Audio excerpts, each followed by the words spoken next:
we'll have to make you a host. Got it. It worked. Perfect. Okay, so let's just share my screen, which is going to make you all see all my crazy.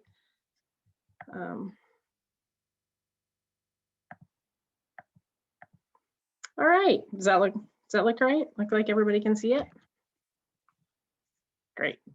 Okay, so tonight we're going to talk a little bit about advocacy, and it's been at the forefront. If you've been following along through the month of March, you've heard a lot on the social media channels, not only in Iowa, but at the national level and all of our chapters across the country about advocacy and advocating and policy and that sorts of things. So we wanted to highlight it again tonight in a little bit shorter form than we have done in the past.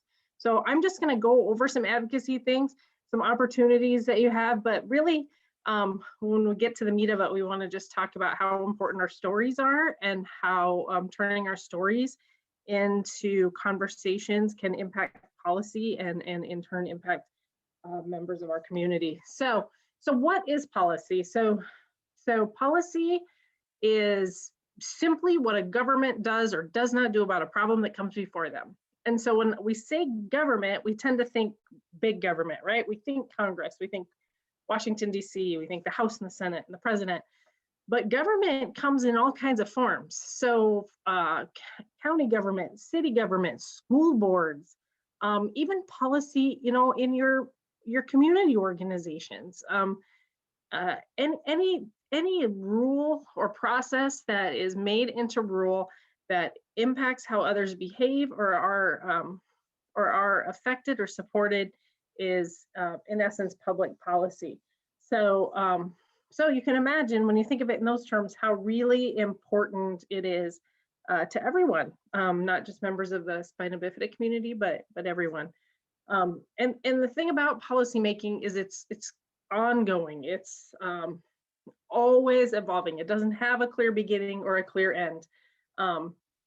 And since decisions about who will benefit from policies and who will bear any burden resulting from the policies are continuously reassessed and revisited, policy is continuously reassessed and revisited. So this is a never-ending game. We're never ever going to stop with our advocacy work because policy never stops.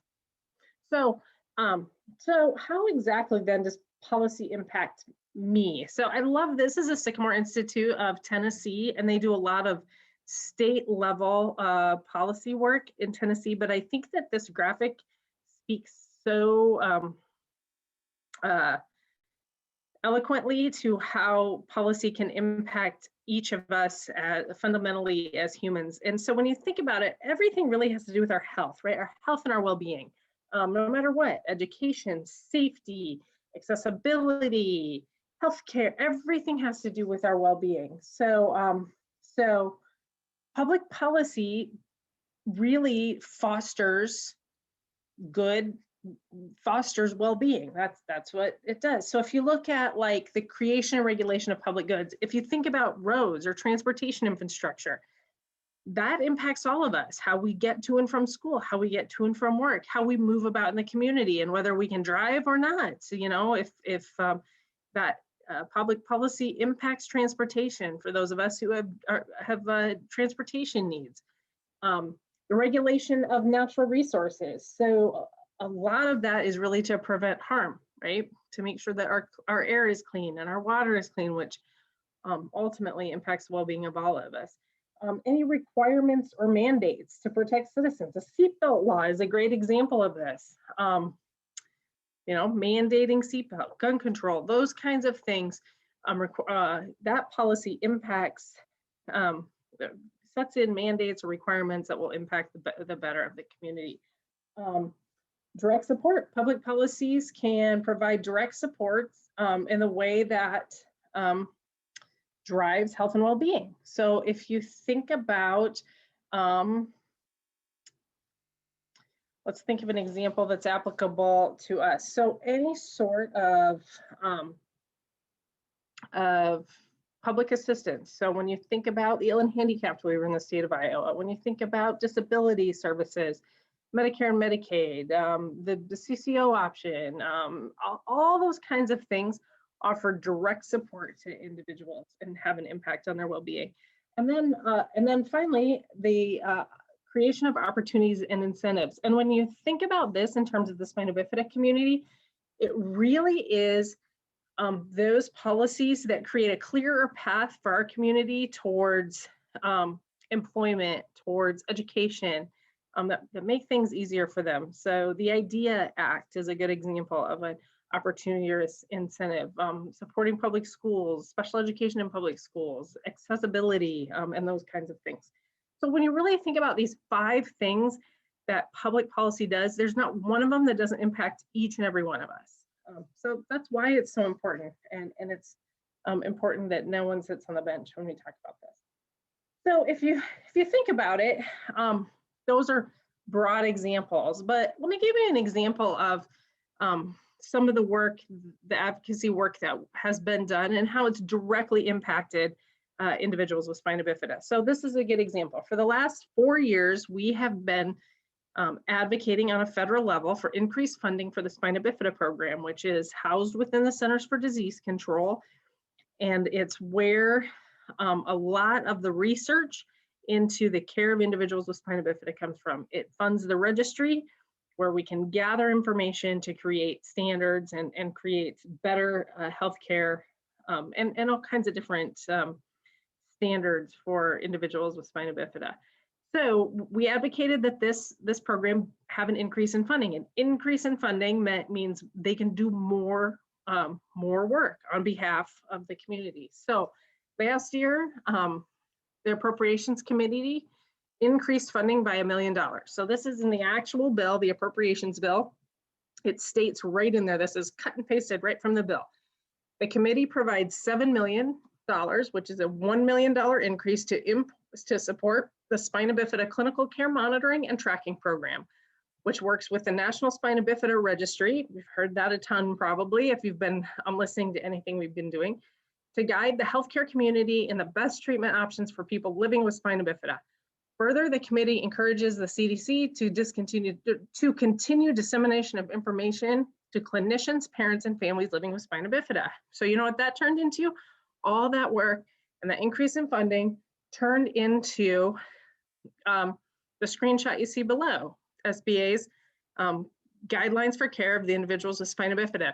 This is a huge document that addresses all kinds of things that impact people with spina bifida, that's available to individuals, to healthcare workers, so that they know that they're providing the best care and that you know that you're getting the best treatment in terms of the things that you're dealing with spina bifida. And it's an app, and you can download it, and you can have it on your phone. And so the work we did in advocating and going to our representatives and asking for more funding for this program, in turn, turns into something you have in your hand that can directly impact you or your family or anyone impacted by spina bifida. All right, so that was last year. So let's talk about this year a little bit. So anyone who was involved in Teal on the Hill this year knew we had this ask, right? Congress passed several, there's been a lot of coronavirus responses. One of the most important things that was asked, and if you were participated in Teal on the Hill and did any meetings, you can probably rattle this off the top of your head without even reading it, right? But we really wanted to make sure that home and community-based services were protected.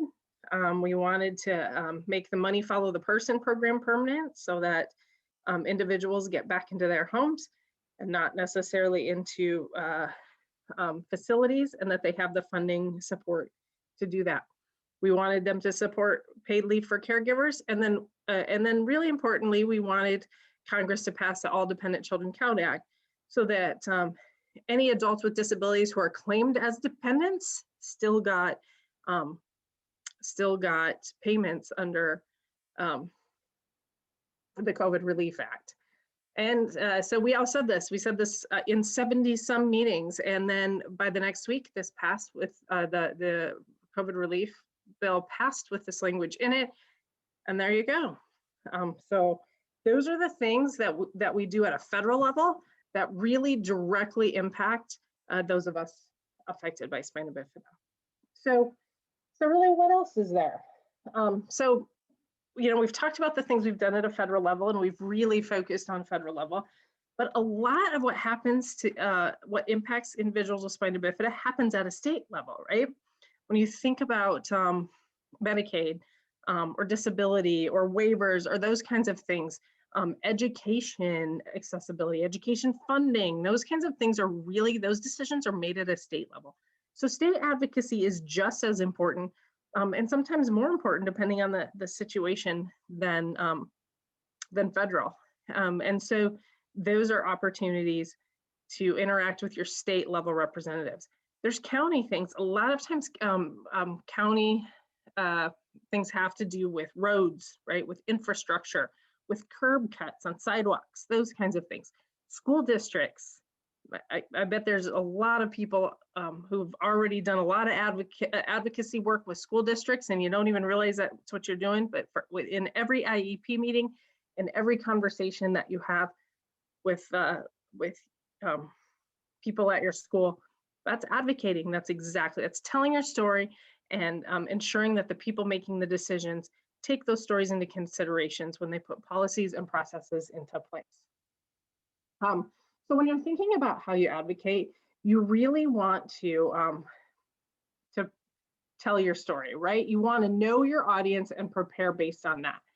So I think there might be some noise coming up because someone pulled in the driveways. I'm just going to warn you, there might be a dog barking here shortly. So when I say know your audience, we're really talking about which representative you're going to meet with, what level you're meeting with. So if you're meeting with your child's teacher or the principal at your child's school, then you prepare for that conversation a little differently than if you're meeting with your senator. And it's just based on what role they play, what the decisions are that they're making. But those kinds of things are really important and really things to consider. As you move up in the government, as you get more to a federal level and it becomes more of a broad focus, you really need to start looking at how these people's historical stances on these issues has been, and then sort of take that approach when you meet with people. So for example, we met with Senator Tammy Duckworth's office when we were during Teal on the Hill, and she has a disability herself and is very aware of disability needs and accessibility and those kinds of things. So speaking to her about the COVID relief bill we could speak to the needs of individuals with disabilities and how these impact them, and she heard that and was very sensitive to it and very aware to it. If you meet with someone else, it might be, they might have more concerns about the fiscal impacts of those kinds of things. And so, how does this look from a fiscal standpoint? Do these programs, how much do they cost and what is the return on investment? And those are the things to really take into consideration when you assess the people you're speaking with and preparing. And then finally, you just tell your story, because at the end of the day, these people want to meet with people they're representing, and they really like to hear from people who they're representing. And there's nothing more impactful than a personal story. Nobody expects us to go into these offices and sound like a lobbyist. We're not lobbyists, and that's not the intention. We're people who live in their district, who they represent, and we have real lives with real stories, and just telling that story is what's so important when it comes to advocacy. So how do I know the issues? Well, there's a whole bunch of people who do this kind of work on our behalf, right? So if you think about, we're always going to have at the national level, at the Spina Bifida Association, there's a committee who researches this, and they're always going to set our priorities. Every year, we're going to set our priorities. 9 times out of 10, there's always going to be something around funding the research, and then the other things, and it sort of depends on what's happening, what the particular Congress looks like, what bills are before before Congress. But those are always ways. We're always going to be able to provide you with those talking points. But there's a lot of other ways to identify things, issues also, and we need to rely on each other, because there might be a week where Carlin's paying attention to, or reads something and thinks that, this is something we really need to jump on, and I haven't been paying attention, and vice versa. So it's really a group effort around awareness. So it's just really noticing the things around you, right? What's going on? How hard is it to get into this building? How hard is it to get access to transportation? What am I hearing on the local news? What am I seeing on social media in terms of bills and legislature that's forthcoming? Work with associations, both the local chapter of the Spina Bifida Association and the national chapter, and it doesn't have to be the Spina Bifida Association. There's actually a network of organizations called Friends of the NCDBDD, and that is a group of organizations who all represent communities that are researched by this program at the CDC, the National Center for Birth Defects and Developmental Disabilities. We all work together, sign on to things together, those kinds of things. And then locally in the state of Iowa, infonetiowa.org is a great place for disability legislation, disability advocacy. They're on top of it. And if you follow their Twitter, you're going to know what's going on. GovTrack is a way to watch federal level legislation. You can just put in your keywords, disability, healthcare, education, whatever it is, and track that way. And then Disability Rights Iowa is a legal organization that really works hard on the civil rights of individuals with disabilities in the state. And they have a great advocacy platform too. And this is just a few. And then, just hearing anything. And if you hear something that we haven't mentioned or you haven't heard from the federal organization or the state organization, we want to hear about those things because we're all in this together, really. So finally, how do you tell your story? Well, Anya's going to jump on here shortly and talk more about that. But this is just a document. If you want a copy of this, I think we could probably post a link to it in the Facebook page. But we use this for Teal on the Hill this year, and I think it works perfectly if you need some guidance. So this was really a builder based on our federal priorities. So, you walk in with a dramatic fact about your experience. I'm an adult with spina bifida and I've had 27 surgeries or, something grabbing, right? And then what's the problem? So these and what this document does is sort of highlights the issues that we were addressing so that you can choose one, but you can add your own, So I might say for my daughter who's 18, turning 19, that transition to adult care is difficult and we're struggling to find adult providers.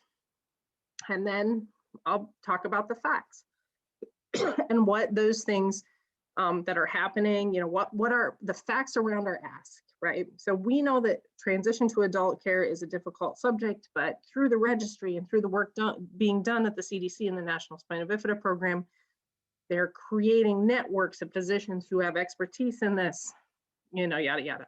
How does the problem impact me? If I don't have access to healthcare, if I don't find providers, adult providers who can manage my chronic issues, it's going to decrease my productivity. I'm not going to be able to get to school. I'm not going to be able to get to work. I'm not going to be able to contribute to society and live a well, healthy life. And then how does it impact you? So, and by you, I mean the person you're talking to. So I might say that the transition issues we're facing impact me because it's going to decrease quality of life. We're going to face more complications. It's going to result in more missed school or missed work or those kinds of things. If this impacts you, the representative, through increased healthcare costs, through decreased productivity in the workforce, those kinds of things that impact what the government sees as productive. And then what's my ask? So then you just lay out. So whatever it is, I can't get to school. I can't get from my home to school on the sidewalks because there aren't curb cuts. And this impacts you because I want to contribute. I want to be a member of this community. I want to have a job and I want to participate. And what my ask is for you to fund curb cuts and sidewalks surrounding, whatever. You just flat out ask. Don't beat around the bush, say it. And that's your story. This is just an example and a guideline to use. There's, excuse me, a million ways to tell your story. And I promise you, every single way you do it is going to be impactful. I promise you, there is no better story than the one you have to tell. And that's really what we want to do. So stay tuned as we build some more state, local, or state level tools. That's next on the list, and there'll be tons of opportunities. In the meantime, there's options that you can just click on that you'll see coming out of social media from all the chapters, where it's very easy. You put in your address and it just helps you send the ask right to your representative. And then let us know what you're hearing and what you want to be a part of. So with that, it's a little overview on advocacy and what it is and how to do it. Now let's talk about telling your story. So as you know, at the beginning of March, we held our national advocacy event called Teal on the Hill. And it was really well attended. And I sat in day one. We had some, mixers. If you were involved, you'll know what I'm talking about. And there was Anya was in my group. I had never met her before, and she told her story, the story that she's been working on, and read it to us, and it was life changing. It was a story that we want our representatives to hear, that we want everyone to hear about how she was impacted by spina bifida and what she's done with it, and how her leaders can make decisions that only make life better for her and her community. So I'm going to shut up and I'm going to turn it over to Anya, because she has a great story to tell, not only her own story, but how she came to telling it in the circle she is. So Anya, all yours.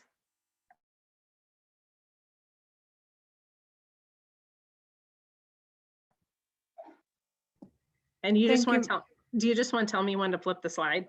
Sure. Okay. Starting there is fine. Okay. Thank you. You're gonna make me cry before I even start. Okay. Actually, next slide.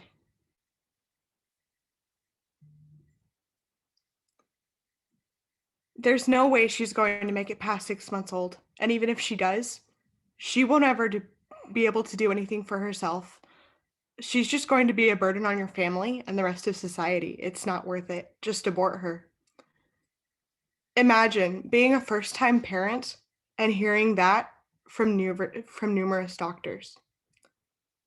Hello, my name is Anya Kewley.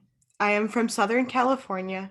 I was born in San Francisco at UCSF and raised and currently living in the beautiful city of Ventura. I am 20 years old and the oldest of 4 girls. I am currently pursuing an education in communication studies. A few months before I was born, my parents were given the diagnosis for the life-threatening condition that I was born with.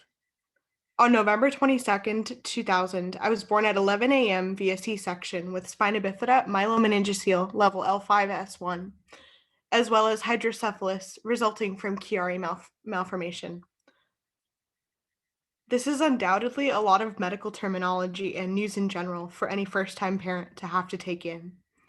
Despite what any doctor or medical professional told my parents, they never gave up or believed any of what they were hearing to be true. Hence the reason for their very strong Catholic Christian faith, which I am so blessed to have been raised with. It is the army of powerful prayer warriors that has and continues to carry and support me that I am who I am and where I am today. And I am sure that I wouldn't be anywhere close to where I am today if it weren't for the warriors that are in my corner. My parents' faith and extremely pro-life beliefs have and continue to be instrumental in my life because of because I have always grown up knowing that for I know the plans I have for you, declares the Lord, plans to prosper you and not to harm you, plans to give you a hope and a future. I have also grown up with a strong desire to praise and serve God because I am fearfully and wonderfully made in His image. And next slide.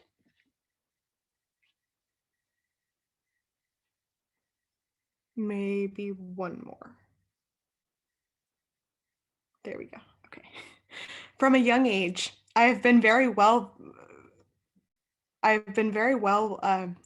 well versed in music, beginning with singing in my church's children's choir, directed by my mother, to later finding a deeply profound love of the violin as well as the piano, both of which I play, among many other instruments. I have been a part of many different musical groups outside of my church as well, including but not limited to the Oxnard Musical Youth Theater, which my mother began so that I would have a chance to be a kid and pursue the arts and music, which continues to be a blessing because I have been able to share my authentic life stories and gifts and talents through music, which is the universal language of the world. Music. Next slide. Music, even when I was in and out of the hospital as a young child, has always been and continues to be a constant in my life. Despite continuing to face disability discrimination head on, especially as a child, and yes, well into my teen and adult years as well, I ran track and field in elementary and middle school. Next slide. I also grew up, beginning from the young age of 6, with therapeutic horseback riding through a local therapeutic riding school, both receiving and giving lessons, and training and competing, which has and continues to have a significant impact on my life for a myriad of reasons. Had I not gotten into a terrible horseback riding accident in 2015, before the start of my freshman year of high school, which left me with a shattered tailbone and decreased my already lacking levels of sensation in my lower extremities, I would have been well on my way to competing in the 2016 Paralympics in dressage. This is a childhood dream of mine that I pray I will someday have a chance to achieve. I have also, next slide. And one more.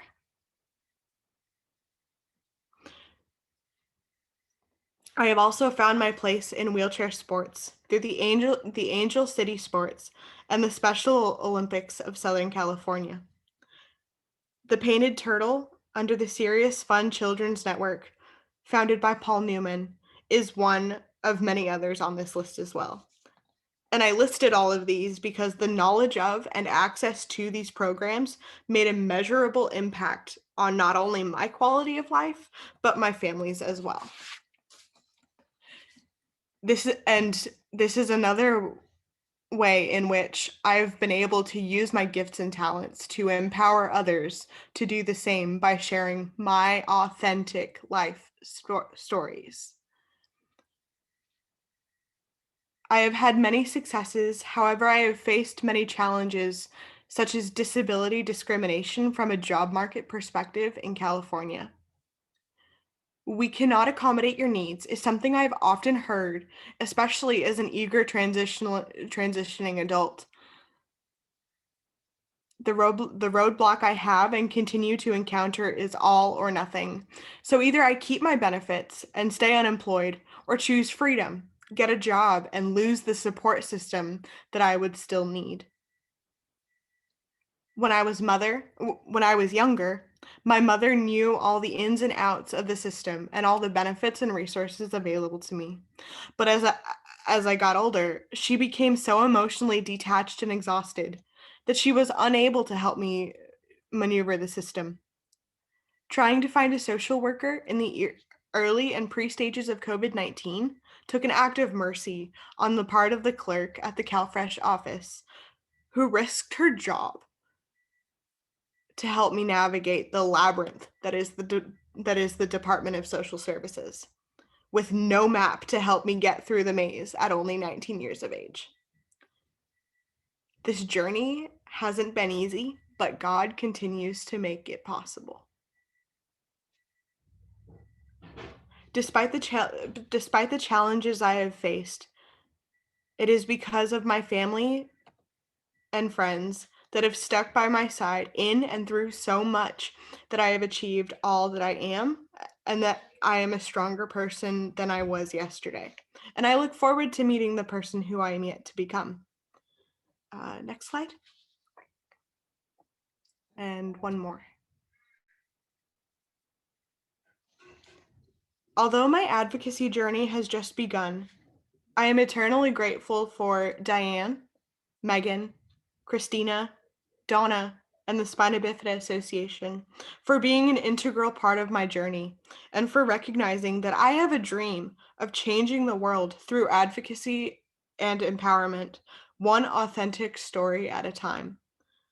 Although I may only be one snowflake in the snowstorm of Spina Bifida warriors, warriors need other warriors to thrive. So I encourage you, start with you. By sharing your authentic story, it is then that we as a snowstorm of warriors can change the world.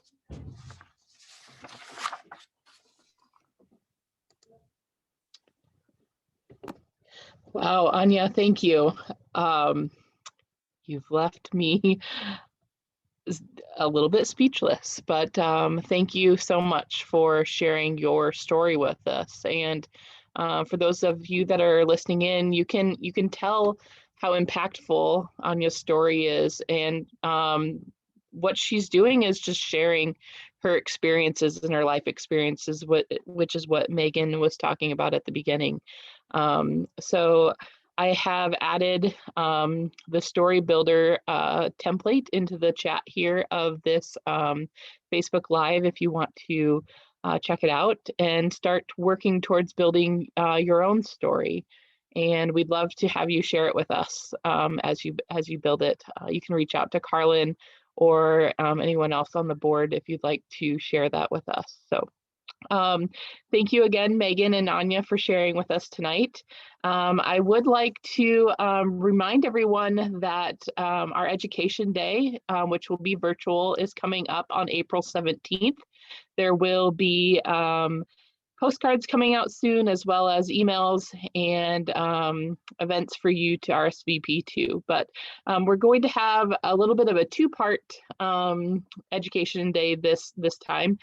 For those of you who have joined us in person in the past, I know one of our favorite parts is connecting with others, whether it be in the pool of the hotel or having some game nights and things like that. So we are going to do a virtual game night on Friday, April 16th at 7 p.m. And if you haven't played Kahoot yet, that's what we're going to do, and it's a lot of fun. It's kind of like a trivia, and there's lots of different types of questions that we'll go through, so it'll be good for children all the way up through adults. But we'll be doing that over Zoom, and we invite you to join us for that. And then also we have a full lineup for you on Saturday morning, April 17th. Speakers coming to talk about the care guidelines that Megan talked about at the beginning, as well as occupational therapy. And our keynote speaker is a neurosurgeon from the Children's Hospital of Alabama. And we'll also have some breakout sessions for adults, connect group, for parents with kids that have IEPs and 504s. We have an advocate coming to share some information with you as well. We've got a siblings group led by Sorensen. That will be a lot of fun. And then one of I'm most excited about is for those of you that watch Iowa Public Television and PBS Kids, Abby Brown from Iowa Public Television is coming to do some fun activities and story time for a breakout session for the children.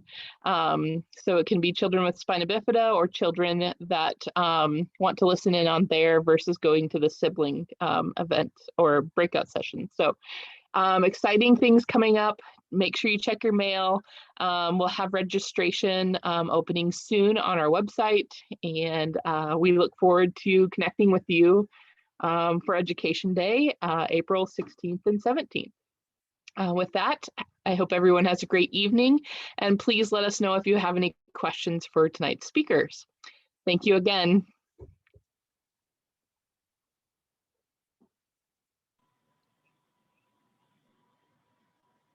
Thank you, Anya and Megan.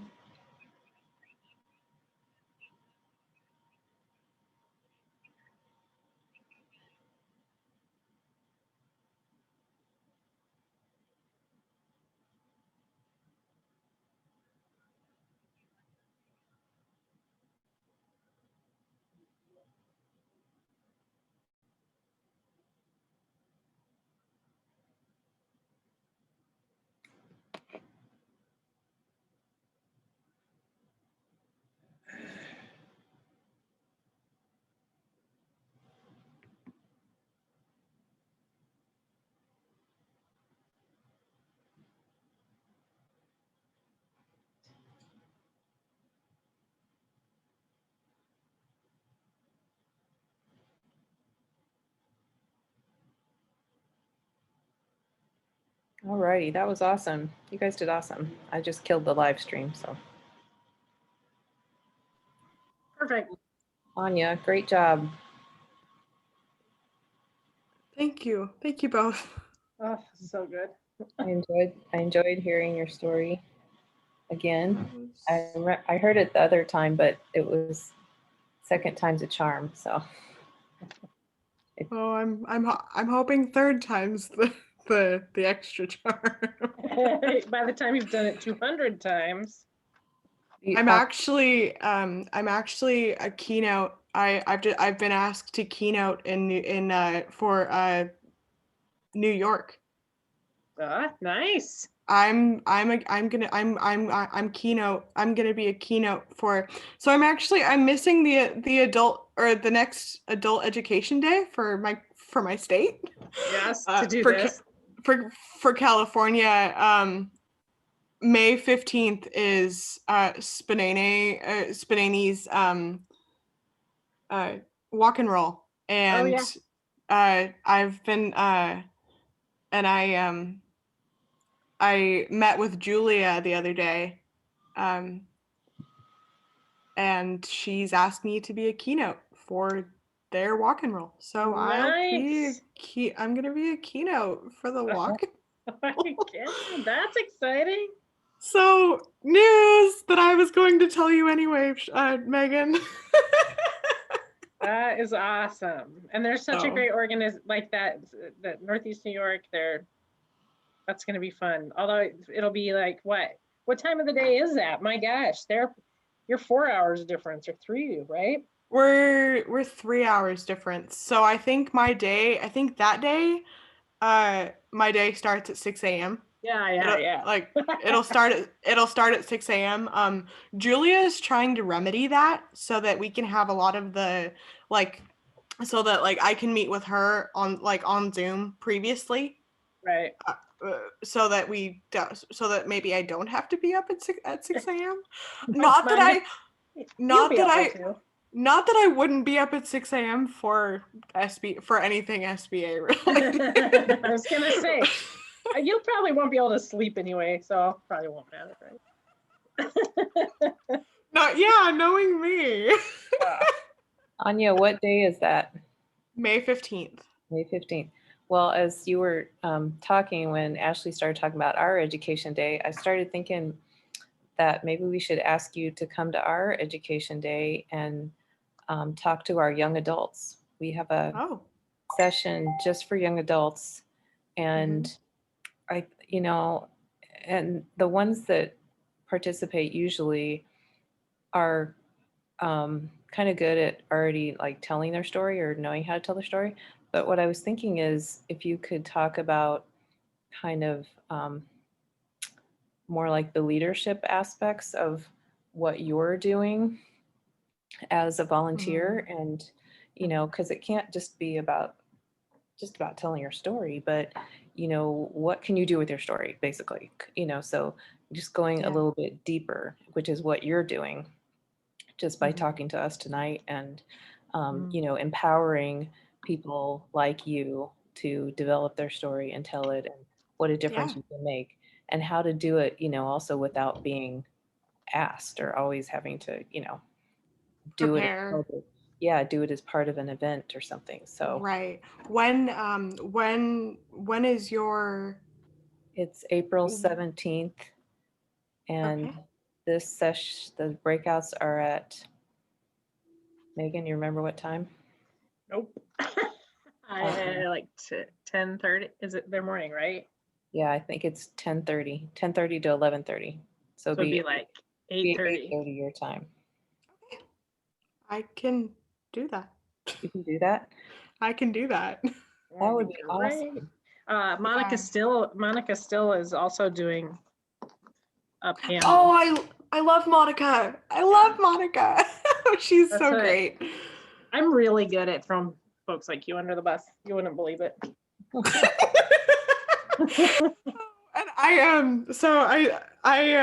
I invited Donna. Yeah, Tonight. she was on there. I saw her. That was so cool. So Donna, she's like, "Can I come? Can I come?" It's like, "Yes, you can." Of course. So was great. so she was there, and then I think Will was watching Yeah, probably on Facebook. on Facebook on Facebook. That's where he lives, on Facebook. That's exactly where he lives. I'm putting your so it's the, should I just call it the Iowa Education Day? Yeah, Yeah, Awesome. what it is. I'll The send you our schedule and everything, and Okay. then we can talk again if that's, Absolutely. You have my email. I have your email. Yeah, we can set up a time to talk through it. So But now I know how to promote that session. So, so I'm excited because I was yeah, not getting anywhere with what I kind of wanted to do. right. But So between get you, me, and started. between you, me, and the fence post, we're starting a young adults leadership development group. Yeah, I heard about National level. Yeah. So we just got phase 1. We got the initial plans written, and obviously there's about 5 or 6 people that are going to be, whether they want to or not, on the initial launch of that. So that's going to be, because like exactly what you're talking about, like, how do we get people to work? Right? Like, Yeah. to start. You was it you, Megan, that emailed me? No, it was, I think it was Nora. Oh, yep, it was definitely Nora. It was, I think it was probably Nora. She's asked me, I don't know if it's brand new or if it's something that's every year.